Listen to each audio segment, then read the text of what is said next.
जीवमजीवं दव्यं जिणवरवसहेडजेडणेतिट्टं देविन्दविन्दवन्दं वन्दे तं सर्वदा शिरसा।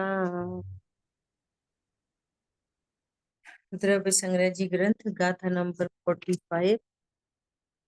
और हम लोग गुरुदेव श्री के प्रवचन के माध्यम से स्वाध्याय कर रहे हैं। गाथा का विषय है सराग चारित्र। यहाँ व्यवहार चारित्र की चर्चा चल रही है। व्यवहार चारित्र मतलब जो आत्मा के ज्ञान श्रद्धान पूर्वक अतीन्द्रिय आनंद के साथ में जो शेष कषाय है उसको यहाँ पर व्यवहार चारित्र कहते हैं। मुख्यतः से शुभोपयोग रूप परिणाम है वो व्यवहार चारित्र है। अशुभ से निवृत्ति, शुभ में प्रवृत्ति, ये व्यवहार चारित्र की परिभाषा इस गाथा में दी गई।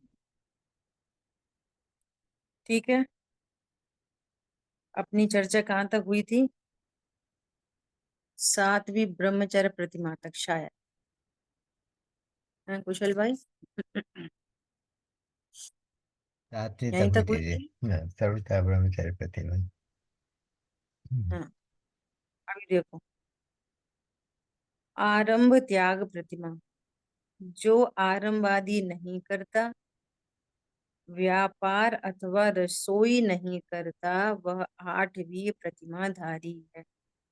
देखो, अब ऐसा कोई काम नहीं जिसमें आरंभ हो, है ना, जिसमें इस संकल्प पूर्वक किसी कार्य को करने का अभिप्राय हो, ऐसा कुछ नहीं है। अब तो अब वो कोई व्यापार नहीं, पुरुष है तो कोई व्यापार धंधा नहीं, और महिला है तो स्त्री है तो रसोई नहीं करता, है ना। 8वीं प्रतिमा। परिग्रह त्याग प्रतिमा, जो एक वस्त्र के अतिरिक्त समस्त परिग्रह से रहित है, वह 9वीं प्रतिमा धारक। देखो, 9वीं प्रतिमा में सिर्फ एक वस्त्र, है ना। जैसे यहाँ पर अब ये आरी का व्रत आ गया, स्त्रियों में आरी का व्रत, और इधर एलक छुल्लक वाली कंडीशन बन गई, है ना। तो दीदी यहाँ तो एक वस्त्र वस्त्र का अर्थ ये हुआ कि एक तरह का वस्त्र, क्योंकि एक अगर क्वांटिटी रखेंगे तो बदलना और धोना वो तो होता नहीं, तो एक तरह का वस्त्र ऐसा क्या समझना। एक ही वस्त्र बदलना धोना तो वो अब श्रावकों का काम है। नहीं, पर ये क्वांटिटी कैसी है? दो, एक ही तरह के एक दो एक वस्त्र। नहीं नहीं, एक ही, एक ही। तो जब तक जैसे इसके यहाँ होंगी तो वो एक ही साड़ी रखेंगी बस। अब वो मैली होएगी, धुलेगी, जो होगी, है ना, तो उस सब का ध्यान श्रावक दूसरे रखेंगे, दूसरे लोग रखेंगे। तो जब वो धुलेगी उस अवस्था में वो कुछ नहीं पहनेंगे, ऐसा दूसरी है? नहीं, दूसरे दे के जाएंगे, इतने विवेक से काम होगा। जैसे हम उनकी उनको हमें दिख रहा है कि ये साड़ी धोनी है, तो दूसरी साड़ी दे के जाएंगे और एक साड़ी लेके जाएंगे, तो एक ऐसा। समय में एक ही वस्त्र पर वो एक बदल समय सकता में है। एक ही, हाँ, एक समय में एक, है ना, ऐसा। अब अनुमति त्याग प्रतिमा, जो घर संबंधी, व्यापार संबंधी सलाह नहीं देता, हिंसा संबंधी किसी भी कार्य में सलाह नहीं देता, वो 10वीं प्रतिमा धारी। पहले अपने डिटेल में चर्चा कर ली इन सब चीजों की, कि आज जो तरह तरह के, है ना, सलाह दी जा रही है, घर संबंधी, शादी ब्याह संबंधी, पीछे रख रहे हैं सिर पे, जाओ तुम्हारा शादी हो, तुम्हें बच्चा हो, ये तो कहीं दो दूर की बातें रह गई, है ना।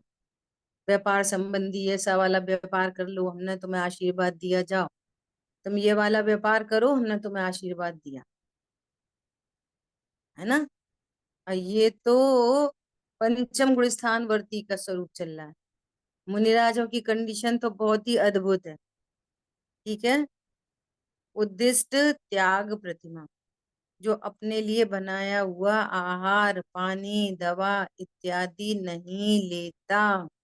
ये कंडीशन तो अब 11वीं प्रतिमा में आ गई। बोलो, मुनिराज की तो बात अलौकिक है एकदम। जिसे आत्मा के भान पूर्वक विशेष शांति वृद्धिंगत हुई है, वह अपने लिए बनाया हुआ आहार नहीं लेता। 11वीं प्रतिमाधारी श्रावक वो उद्दिष्ट भोजन का त्याग करता है। मुनि भगवान तो करते ही करते हैं। बोलो। ठीक है। ये यहाँ कहते हैं कि दीदी यहाँ पूरा मुनि जैसा ही अ, आचार होता है कि इसमें थोड़ी कमी है यहाँ पर क्या? हाँ, पाँच कमी है यहाँ पर। अभी उतनी स्थिरता विशेष नहीं हुई है, उतना आनंद विशेष नहीं हुआ है, लेकिन तैयारी है पूरी तरह से। मुनि दीक्षा धारण करने की पूरी तैयारी हो गई, है ना। और कहो 11वीं प्रतिमा तक आते आते वो बाहर में द्रव्यलिंग भी ले ले,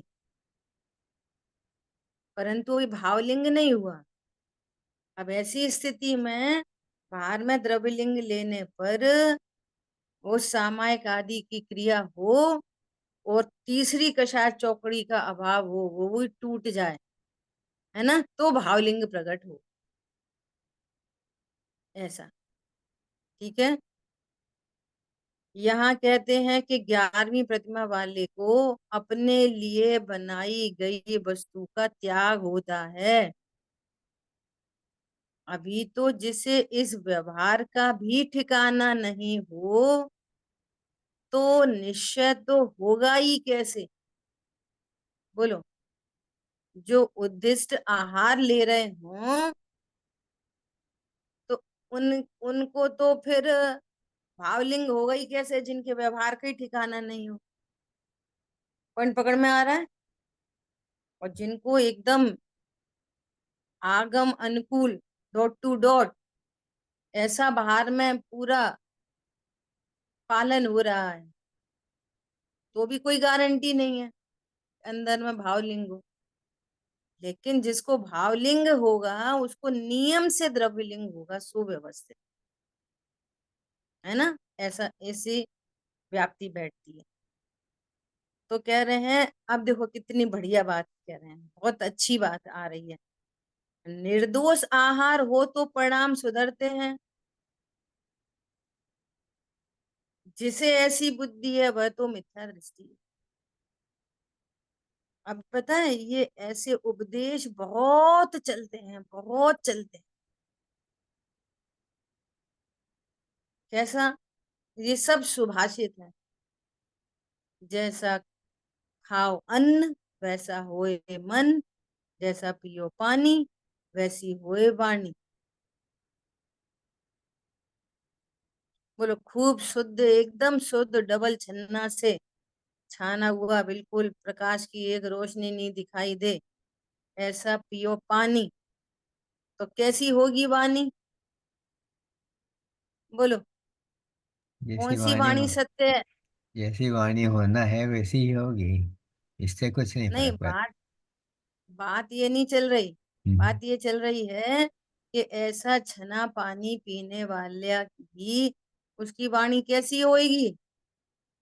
बोलो, सत्यवाणी तो ये है कि मैं अकर्ता ज्ञायक हूँ, ये है सत्यवाणी। और मैं ऐसा आहारक पानी हूँ। पी के क्या तत्वज्ञान होकर वो ऐसा बोल सकता अकेले पानी पीने से? नहीं, इससे कुछ नहीं होता। और बोलो, और कैसा खाए अन्न वैसा होए मन। मैं आहारक हूँ तो खाने की बात तो ही कहाँ है? बात कहीं और से चल रही है, आप कहीं और से बोल रहे हैं। हम्म, क्या कहना चाह रहे कुछ हैं फर्क नहीं पड़ता। कि जैसे जैसे ऐसे उपदेश दिए जाते हैं ना, नहीं। कि अगर तुम शुद्ध भोजन करोगे तो तुम्हारे परिणाम शुद्ध रहेंगे। हम्म, तुम्हारे परिणाम अच्छे रहेंगे, हम्म, परिणाम सुधरेंगे।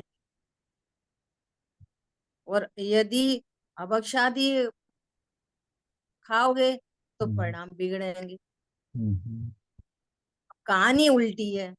कहानी कैसी उल्टी है कि अभक्ष सेवन करने से परिणाम नहीं बिगड़ेंगे, हम्म, परिणाम बिगड़े वाला अभक्ष भोजन करेगा। हम्म, क्या बोला? हम्म,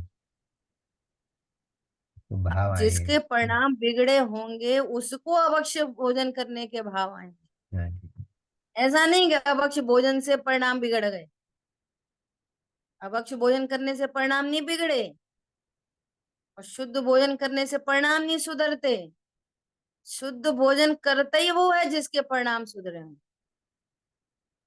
इतनी बात तो यहाँ खत्म हुई। फिर अब शुद्ध भोजन करता रहे तो परिणाम सुधरे ही रहेंगे, ऐसा भी नहीं है।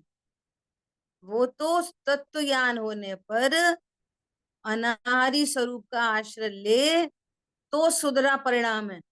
अकेला शुद्ध भोजन होना सुधरा परिणाम नहीं है। मैं भोजन करता हूं यही बिगड़ा परिणाम। तो शुद्ध भोजन कब तक होता रहे कि तत्व ज्ञान होके परिणाम सुधर जाए? ये बात उठाइए गुरुदेव जी ने। निर्दोष आहार हो तो परिणाम सुधरते हैं। ऐसी जिसे जिसे ऐसी बुद्धि है वह तो मिथ्या दृष्टि है। और उपदेश सब ऐसे ही सुनते रहते हैं अपन। बोलो, पॉइंट पकड़ में आया? सुबह चर्चा चल रही है ना सुबह, ज्ञान के क्षयोपशम से होने वाला दुख, है ना? तो वास्तव में क्षयोपशम का दुख नहीं है, मोह के निमित्त से दुखी होता है। अब देखो, अपनी अपनी लोगों के बीच में ऐसे लोगों को ऐसा बार बार बोलते हैं ना, सामायिक करने बैठते हैं उपयोग कहीं का कहीं चला जाता है, सामायिक करने बैठते हैं उपयोग कहीं का कहीं चला जाता है, उपयोग रहता ही नहीं, उपयोग टिकता ही नहीं। क्या बोला? तो कहाँ चला जाता है उपयोग? आत्मा को छोड़ के कहाँ चला जाता है? एक बात। दूसरी बात, अब ऐसी चर्चा किसी से करो तो समाधान क्या मिलते हैं?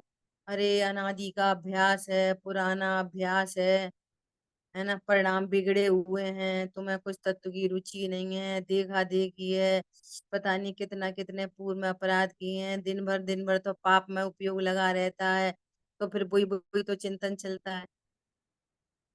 क्या बोला? समझ में आ रही बात? तो कहता सही बात है, अपन दिन भर तो वही वही लगे रहते, यही दिन भर आंसर है। घूमने के भाव। सही बात है, सही बात है। हम्म, अभी अपन को कहाँ, अपन हाँ जी। वस्तु स्वरूप कैसा है? अरे तुम्हारे ज्ञान में अगला पिछला कोई विषय भोग भी अगर जानने में आ रहा है तो ये तुम्हारी ज्ञान की स्वच्छता है कि अपराध है ज्ञान की स्वच्छता। उस बस स्वच्छ ज्ञान में ज्ञेयों को देख रहे, और ज्ञेय भी अपने अनुरूप न हो तो ज्ञान कोई बुरा समझ रहे, यही तुम्हारी अज्ञानता है। वास्तव में तो स्वच्छ ज्ञान पता चल रहा है। बहुत सुंदर है। क्या बोला? बहुत कोई पुरानी उरानी बात याद आ रही है, इसका क्या मतलब है? ये ज्ञान की स्वच्छता है। और जहां ज्ञान की स्वच्छता भाषित हुई है तो समझो यही तो ज्ञायक है। मैं ही तो ज्ञायक। पॉइंट पकड़ में आया? हम सामायिक को क्या करना चाहते हैं? सामायिक में इस सारे ज्ञेयों को हटा के वो ज्ञान देखना चाहते हैं। और ऐसा तीन काल में कभी होता नहीं। उल्टा ज्ञेय झलकना बढ़ते चले जाएंगे, और पूर्ण वितरागता होने पर लो का लोग झलक जाएगा। क्या बोला? तब तो और मुसीबत आ जाएगी, लो का लोग झलकेगा तो। बोलो, अब तो बहुत सारा जानने में आ रहा। अब तो वो भी जानने में आ रहा कि जो पूर्व में पता नहीं हिंसा, झूठ, चोरी, कुशील, परिग्रह, सत्य व्यसन आदि, शिकार, पर स्त्री गमन आदि आदि के परिणाम हुए होंगे, वे भी जानने में आ रहे होंगे। अब क्या होएगा बोलो? केवल ज्ञान तो बहुत दुखदायक सिद्ध हो जाएगा ना आपके हिसाब से, जो समाधान ऐसा देते हैं। बोलो, कहानी तो कुछ और है, बात सुंदर। हाँ जी। समझ रहे हैं, कुछ और। पॉइंट पकड़ में आया? ऐसी बात गुरुदेव श्री उठा रहे हैं। निर्दोष आहार हो तो परिणाम सुधरते हैं। अरे सुधरे परिणाम वाले को निर्दोष आहार होता है। परिणाम बिगड़े हो तो अवक्ष खाते हैं, अवक्ष खाओगे तो परिणाम बिगड़ेंगे नहीं। अब बिगड़े परिणाम वाला ही अवक्ष का सेवन करता है। सुधरे परिणाम वाला अवक्ष का सेवन क्यों करेगा? समझ में आ रही है बात? देखो मंदिर वगैरह जाते हैं ना, मंदिर में बैठो तो परिणाम कितने अच्छे हो जाते हैं मंदिर में बैठते से ही। मंदिर में तो परिणामों की बात ही अलग है, और घर में तो परिणामों की बात ही अलग है। तो फिर मंदिर में ही बैठे रहा करो ना, फिर आते क्यों हो घर? बोलो। अरे जब परिणाम अच्छे होते हैं तो मंदिर जाते हैं, मंदिर में परिणाम नहीं सुधरते। अब ये खतरनाक बातें हैं, उल्टी उल्टी लगती हैं। बोलो, मंदिर में परिणाम नहीं बिगड़ते? कितनी देर सुधरा रहता है मंदिर में परिणाम? बहुत बिगड़ते हैं लोग। ठीक है, 2-4 मिनट मुश्किल से। फिर ये बहन जी आ गई, वो बहन जी आ गई, ये क्या पहन के आ गई, कल भी यही पहनी थी, परसों भी यही पहनी थी, इनके घर की तो हमें पता है, इनकी उनसे लड़ाई है, इनकी उनसे दोस्ती है, ये देर में आती है, जल्दी आते। लगा लो। तो तुम परिणाम तो सुधरते हैं ना मंदिर में बैठे बैठे। लगाना ये एक एक इशारा हो तो उसमें सारी बातों का ध्यान रखना चाहिए। ठीक है। सो कह रहे हैं, अब देखो क्या कह रहे हैं, 11वीं प्रतिमा धारक जीव मुनि पने का उम्मीदवार है। ये मुनि पने का उम्मीदवार है। सम्यक दृष्टि हुआ, चतुर्थ गुण स्थानवर्ती हुआ, आचार्य के पास गया, हे प्रभु मुझे सुखी होना है। तो आचार्य देव कहते हैं कि तुम सामान्य अंगीकार करो, मुनि धर्म अंगीकार करो। अब वो कहता है कि मैं मुनि धर्म नहीं ले सकता, अभी मेरे परिणाम मुझे ऐसे नहीं दिखाई दे रहे। तो तुम फिर अणुव्रती हो। तो अणुव्रत में महाव्रत की तैयारी है। क्या बोला? नहीं कर पा रहे, नहीं कर पा रहे तो इतना करो, ये अणुव्रत है। पूरा नहीं छोड़ पा रहे ना, तो इतना छोड़ो। इतना नहीं कर पा रहे तो इतना करो, इसका नाम अणुव्रत है। उतना पालन करने के लिए अणुव्रत नहीं है। क्या कहा? उतना पालन के लिए अणुव्रत नहीं है, महाव्रत नहीं पाल पा रहे तो अणुव्रत। ठीक है, ऐसी बात है। वह अपने लिए बनाया हुआ आहार नहीं लेता, 11वीं प्रतिमा धारी। इस प्रकार प्रतिमा के भेदों से पहले से 6वीं प्रतिमा धारी को तारतम्यता से जघन्य श्रावक कहते हैं, 7वीं से 9वीं प्रतिमा धारक को मध्यम श्रावक कहते हैं, और 10वीं और 11वीं प्रतिमा धारक को उत्कृष्ट श्रावक कहते हैं। अभी ये श्रावक है। क्या बोला? अभी कौन है ये? श्रावक है।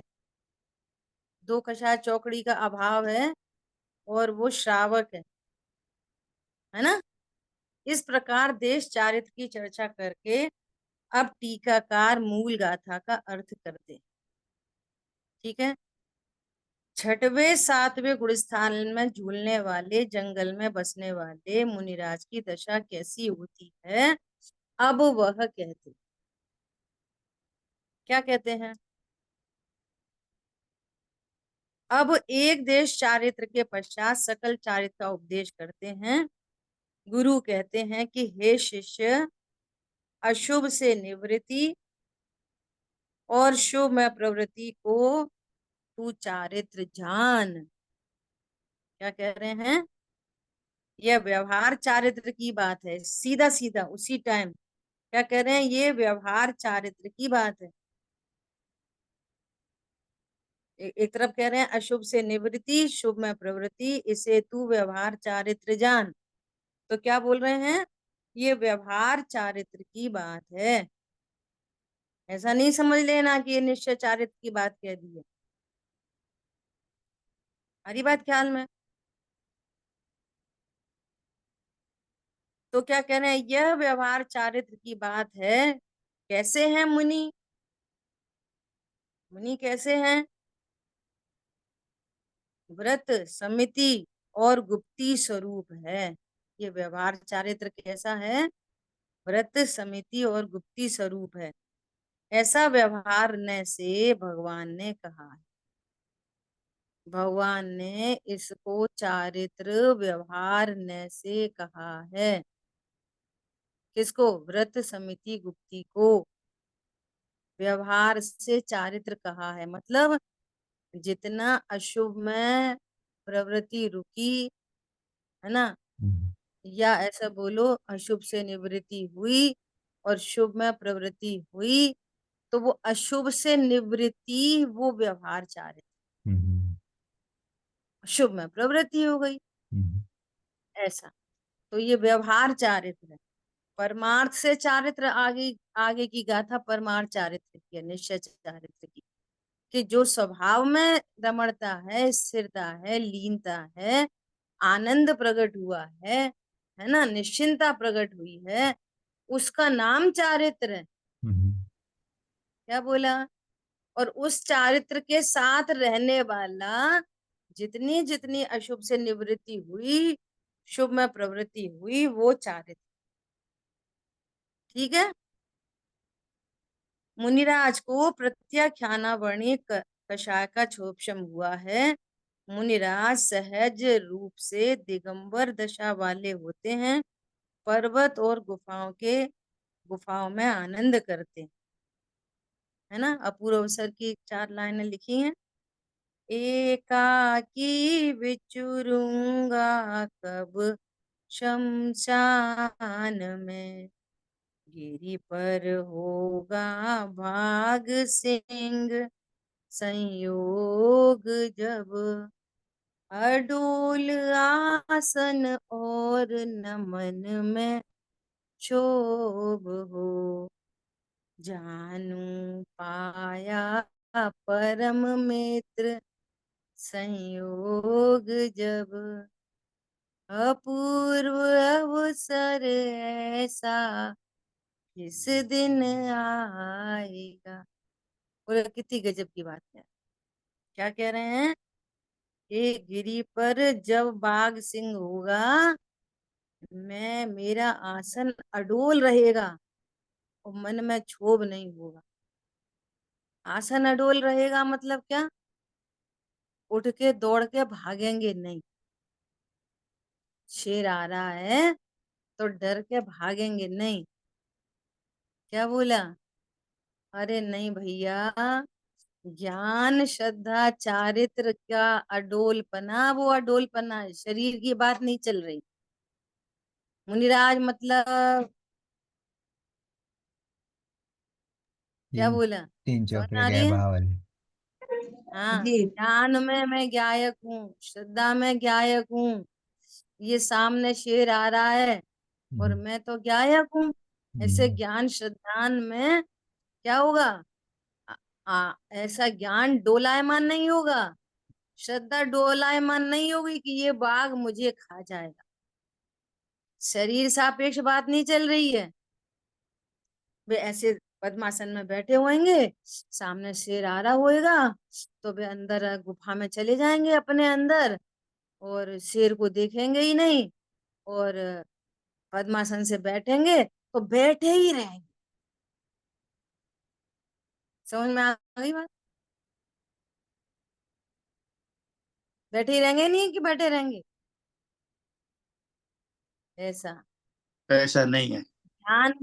हाँ, ये अडोल आसन मतलब क्या? अरे जिनका ज्ञान डोलायमान नहीं होगा, मतलब कि ये बाघ मुझे खा सकता है, मूर्तिक प्रदेशों का पुंज, देखा तो मुझे क्या नहीं होगा। खाएगा बाघ? समझ में आ रही है श्रद्धा कैसी? कैसी? अरे मैं तो त्रिकाली ध्रुव परमात्मा हूँ, अविनाशी हूँ, मुझे कौन मारेगा? चारित्र में स्वभाव का इतना अतीन्द्रिय आनंद चल रहा है, अतीन्द्रिय आनंद की प्रचुरता, ये है अडोल आसन। समझ में आई? मन में क्षोभ नहीं, है ना? और क्या जानेंगे? ऐसा जानेंगे, अरे ये तो परम मित्र आया है, ये देह तो, ये जो कपड़ा था ना, ये पुराना हो गया, जे इसको खा जाएगा, अच्छा रहा, अब मुझे नया कपड़ा मिलेगा। कितना अच्छा कोई मित्र ऐसा हो, कोई ऐसा हो कि आपसे आपका पुराना कपड़ा छीन ले और नया कपड़ा पहना दे, तो उसको दुश्मन बोलोगे कि मित्र बोलोगे? बोलो। कितना अच्छा मित्र है, मेरा पुराना कपड़ा ले गया, फाड़ फूड़ के फेंक दिया और नया कपड़ा मिल गया मुझे।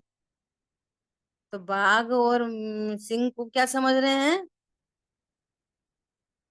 मित्र। कौन समझ सकता है मित्र? विचार करो, ऐसे व्यक्ति को कौन मित्र समझ सकता है? समझ में आ रही है बात? हम्म, ये अपने को आत्मा स्वीकार किए बिना, भगवान आत्मा स्वीकार किए बिना, वो इस देह से भिन्न वस्तु हूं मैं, इस देह से मैं कौन हूं? मैं भिन्न वस्तु हूँ, अमूर्तिक प्रदेशों का पुंज हूँ। ये बाहर में मेरा कोई कुछ बाल बांका नहीं कर सकता। ऐसे पूर्व में जिसने ज्ञान श्रद्धान किया है, पूर्व में जिसने अभ्यास किया है, और जिसके बल पर उसको अतीन्द्रिय आनंद है, जिसके बल पर अतीन्द्रिय आनंद प्रकट हुआ है, वो जानेगा। अरे कल ले जाए तो अभी ले जाए,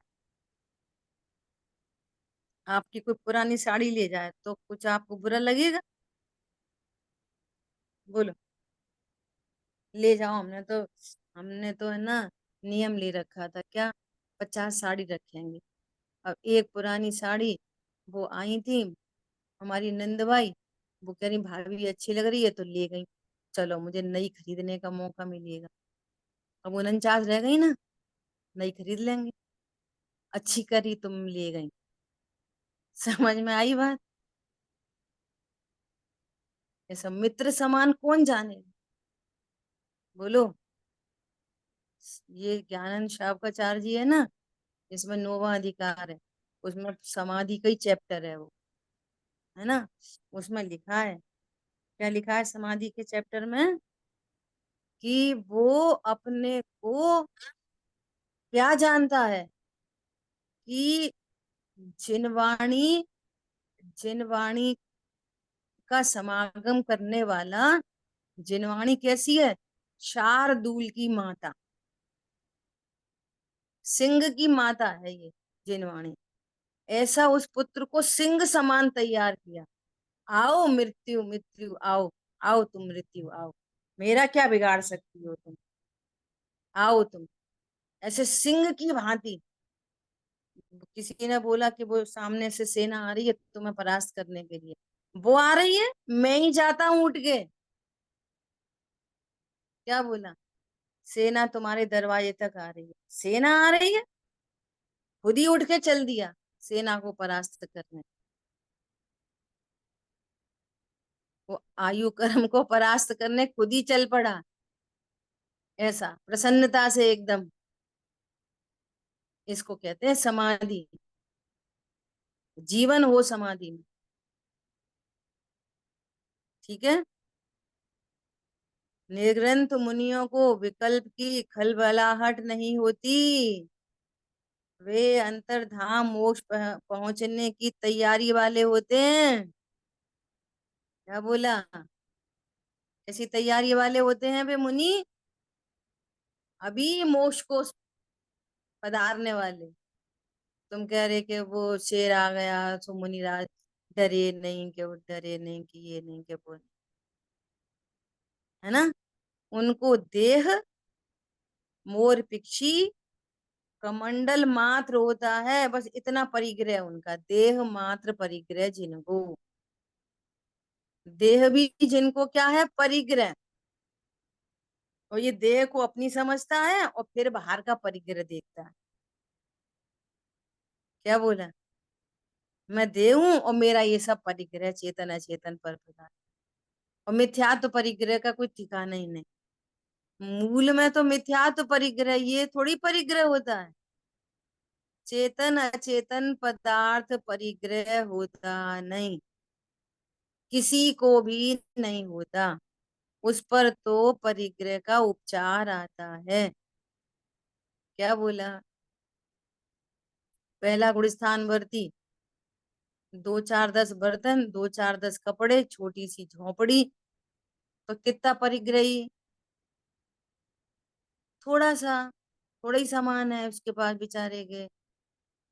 और छायक सम्यक दृष्टि, और 96,000 रानियां, और 6 खंड का अधिपति, तो कितना परिग्रही, बहुत पूरा परिग्रही। पूरा पड़ी गई। कहानी तो सब उल्टी उल्टी है। अरे मिथ्यात्व परिग्रह का अभाव हो गया। अनंतानुबंधी क्रोध मान माया लोभ परिग्रह, ये है परिग्रह आत्मा के। बहिरंग परिग्रह पर तो उपचार है, वो परिग्रह होता ही नहीं। क्या बोला, पत्नी दुकान मकान बच्चे परिग्रह होते ही नहीं। अंतरंग परिग्रह होने पर बहिरंग परिग्रह पर उपचार आता है। बोलो, ये मोबाइल है, ये मोबाइल है, ये परिग्रह है कि नहीं, ये तो मोबाइल है। ये इसको क्या परिग्रह, क्या ना, इसका नाम परिग्रह है। पत्नी क्या है, पत्नी एक जीव है, असमान जाति द्रव्य पर्याय है, ये परिग्रह है। बोलो, तो मेरा परिग्रह कैसे मोबाइल पर, कहलाता है। मेरा हाँ, मोबाइल परिग्रह है। इस तरह से। ये हाँ, ये एकत्व बुद्धि ममत्व बुद्धि, यहाँ से, ये मेरा मोबाइल है, ये परिग्रह, तो दीदी वो ये निमित्त तो बनता भाव है पर। ना, वो निमित्त बनता है ना। मुझे, हाँ। मेरे पास हम्म, ज्यादा चीज होती है तो वो निमित्त बनती है ना, वो भाव लाने के नहीं, लिए।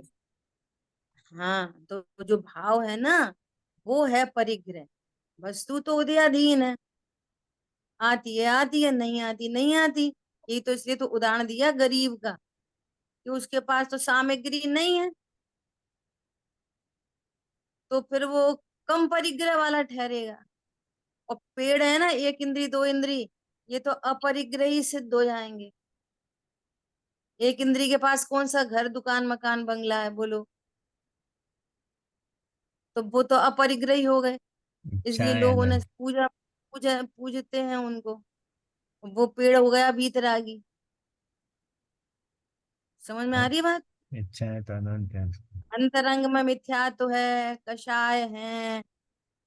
अंतरंग परिग्रह के कौन कौन से हैं, मिथ्यात्व क्रोध मान माया लोभ, चारों जाति के, और हास्य रति अरति शोभ है, जो उपसर्ग सीमित पुरुष में नपुंसक, ये है 9। और एक मिथ्यात्व 10, और 4 कषाय, ये 14 जो कषाय है, यही आत्मा का परिग्रह है। बाहर को तो वो इस्तेमाल ही नहीं करता, छूता नहीं, भोगता नहीं, चखता नहीं, खाता नहीं, पीता नहीं, भिन्न द्रव्य है। पर ये पर की तरफ लक्ष्य करता है। अब कहेंगे भाव करते हैं तब तो आते हैं, तो आपके भाव से क्या क्या आता है, बोलो। आने योग्य आता है, उसमें भाव निमित्त होता है। तो जो परिणाम है ना, मैं, ये वस्तु मेरे लिए अच्छी है, यही परिग्रह है, वस्तु नहीं। वस्तु पे उपचार जाता है, ठीक है। नहीं तो फिर सब उल्टा पुल्टा हो जाएगा। 1 इंद्री के पास तो कोई सामग्री नहीं, तो उसको अपरिग्रही कहना पड़ेगा। वो मुनिराज से बड़ा हो जाएगा पेड़। मुनिराज के पास तो पीछी कमंडल है, पेड़ के पास तो पीछी कमंडल भी नहीं है। बहुत बढ़िया दीदी। हाँ, तो ये महान हो जाएगा पेड़, चींटी महान हो जाएगी। भगवान कह रहे हैं कि चींटी हो, एक इंद्रिय हो, दो इंद्रिय हो, पेड़ हो, निगोदिया हो, इनके पास अनंत परिग्रह है। कहाँ, इनके पास तो कुछ भी नहीं है। बेचारे एक शरीर में सब रहते हैं, इतने सारे जीव एक शरीर में रहते हैं। निगोदिया के पास तो अपना अपना शरीर भी नहीं है, सेपरेट सेपरेट। बोलो, तो एक शरीर में अनंत जीव राशि रहती है। तो वे तो बहुत ही डाउन टू अर्थ निकले। यहाँ तो कोई वॉशरूम शेयर नहीं करता, वे तो पूरा का पूरा घर शेयर कर। बोलो, वे ये तो बहुत ब्रॉड माइंडेड दिखाई देंगे फिर तो आज की परिभाषा में। समझ में आ रही है बात? एक शरीर और सब शेयर कर रहे हैं। शरीर छोड़ो, एक श्वास में सब श्वास ले रहे हैं। एक जीवन से सबका जीवन, एक मरण से सबका मरण। बोलो, तो उनके पास तो एक अपना घर भी नहीं है। जैसे कोई ऐसा कहता है ना कि देखो हम तो ब्रह्मचारी हैं, ठीक है, अब अपने को क्या, एक कमरा चाहिए, एक चौका, एक लेट, बात बस। अब जितने भी बच्चे आते हैं, कोई बोले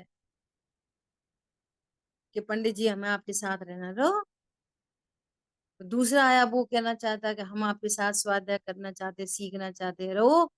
तो अपन क्या कहते, कितना बड़ा हृदय है इनका, ये किसी को मना नहीं करते। 50 बच्चे आ जाए तो 50 रहो, हमें क्या दिक्कत है। समझ में आ रही है? और वो निगोदिया, वो तो अनंत को कहता है आ जाओ, रहो हमारी घर में। क्या बात पकड़ में आ रही है? समझ में आ रही है बात? तो वो कितना अपरिग्रही सिद्ध होगा निगोद का जीव। निगोदिया कैसा है? भाव मरण, भाव कलंक की प्रचुरता उस निगोदिया जीव में। निगोद जीव को क्या है? भाव कलंक की प्रचुरता। विचार करो, कितने परिग्रह का धारी है। मिथ्यात्व, क्रोध, मान, माया, लोभ, हास, रति, अरति, पूरे 14 के 14 परिग्रह विद्यमान है वहां पर। इसलिए वही परिग्रह है मूल में। बाह्य सामग्री हो नहीं हो, वो तो उदयाधीन सामग्री है। ठीक है। जिन शासन को इंद्रिय ज्ञान से समझ नहीं पाएंगे, जिन शासन को, क्या बोला, जो आंखों से दिखाई देता है, कानों से सुनाई देता है, इतने मात्र से जिन शासन समझ में नहीं आएगा। जिन शासन अतीन्द्रिय ज्ञान से समझ में आएगा, और जिन शासन में वो अतीन्द्रिय को बताने के लिए इंद्रिय ज्ञान से चर्चा है। क्या बोला? अंतरंग परिग्रह को बताने के लिए बाहर से चर्चा है। ये बात जो पकड़ ले। क्या बोला? बाहर से बाहर की चर्चा नहीं है, अंतरंग बताने के लिए बाहर से चर्चा। जो अणुव्रत महाव्रत की चर्चा आ रही है ना, अंतरंग बताना है कि 2 कषाय का अभाव है, 3 कषाय का अभाव है। अंतरंग बताना है, बहिरंग नहीं बताना है। ये ऐसा करते हैं, ऐसा करते हैं, इसलिए ऐसा करते हैं, इसलिए महाव्रती नहीं है। जिनको अंतरंग में कषाय है उनको ऐसे परिणाम होते हैं। अब क्या करें, वो वीतरागता को कैसे बताएं। एक दिन चर्चा आ गई थी ना, चतुर्थ गुण स्थानवर्ती किसको कहना। अरे जिनको स्वभाव का आश्रय होके आनंद प्रकट हुआ, तो वो आनंद कैसा होता है? जैसा अपन एसी में बैठ के आनंद लेते वैसा आनंद नहीं, उससे बहुत बड़ा आनंद। अरे नहीं नहीं प्रभु, उससे भिन्न जाति का आनंद। तो वो आनंद कैसा होता है, कैसा होता है, कोई पूछे तो 8 अंग से चर्चा करेंगे, इतनी मजबूरी। पंचम गुण स्थानवर्ती, अरे उसको तो आनंद की वृद्धि हुई है। तो क्या हुआ आनंद की वृद्धि में? आनंद की वृद्धि हुई है बस। नहीं, बताओ बताओ कैसी आनंद की वृद्धि हुई? तो अणुव्रत से बात कर दी। और आनंद की वृद्धि हुई है। वो कैसा है आनंद? कि वही वाला है जो चौथे में हुआ था। आनंद की वृद्धि तो कैसी हुई? तो महाव्रतों से बात कर दी। अब कितनी मजबूरी है, कोई देख देख के चलना थोड़ी आनंद है। हितमित प्रिय बोलना थोड़ी आनंद है। अरे जिस समय बोलने का भाव होएगा, जिस समय चलने का भाव होगा, वो भाव तो आनंद का घात करेगा। क्या बोला? वो परिणाम तो आनंद का घात करेगा। वो थोड़ी आनंद है। परंतु अंतरंग आनंद कैसे बताएं? उसी से बताना पड़ता है। इतनी मजबूरी है। तो इंद्रिय ज्ञान से चर्चा चलेगी और अतीन्द्रिय को समझना है, तब जैन शासन समझ पाएंगे, नहीं तो समझ नहीं पाएंगे। ठीक है, देखो, वे जंगल में, वे जंगल के महल में रहते हैं। किस में रहते हैं? जंगल के महल में। उन्हें क्या लेना देना महल महल से? सुबह बहुत अच्छी चर्चा चल रही है। क्या चर्चा चल रही है? सेरिडोन कौन खाता है? जिसके सिर में दर्द हो। जिसके सिर में ही दर्द नहीं हो वो क्यों खाएगा सेरिडोन? तो जो सेरिडोन नहीं खा रहा वो दुखी है कि सुखी है? वो स्वाधीन हो गया कि पराधीन है? बोलो। स्वाधीन हो गया। अब विचार करो। सुबह ऐसा दृष्टांत आया क्या कि जैसे यहाँ पर इंडिया में इस समय गर्मी का मौसम है इस क्षेत्र में, है ना, बहुत गर्मी है। तो क्या करो भैया, एसी चलाओ, एसी चलाओ, एसी में बैठे, है ना, और एसी में बैठ के समझो थोड़ी बारिश का भी मौसम हो गया तो पकोड़े बन गए, मिठाई बन गई, हलवा बन गया, चाय पी रहे। इतना ही नहीं, म्यूजिक भी चल रहा बढ़िया, कुछ गाने लगा रखे, कुछ ऐसा टीवी चल रहा, क्रिकेट मैच चल रहा। बोलो कितने सुखी हो गए? विचार करो। ऐसी कंडीशन में भी ये पकोड़े खाई इसलिए रहा है कि दुखी है। ये म्यूजिक सुन ही इसलिए रहा है कि दुखी है।